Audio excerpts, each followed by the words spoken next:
Avui farem melmelada de pebrot escalivat. Ens calen 6 pebrots ben ferms. Aquests són de les Arnaunes, de Manresa.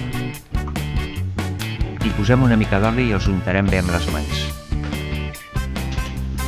Els escalivem tenint-los al forn uns 35 a 40 minuts.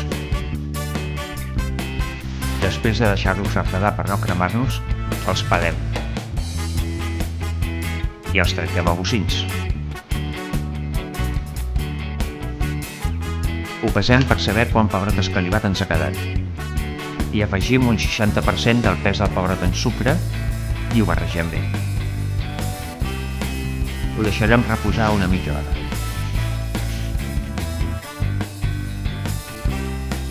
Els hem de coure uns 30 minuts, fins que veiem que tenen una bona textura. Triturem i tot seguit ho envasem en pots de vidre.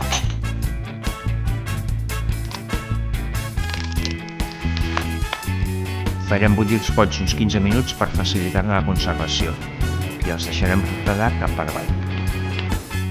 Quina pinta! Bon brut!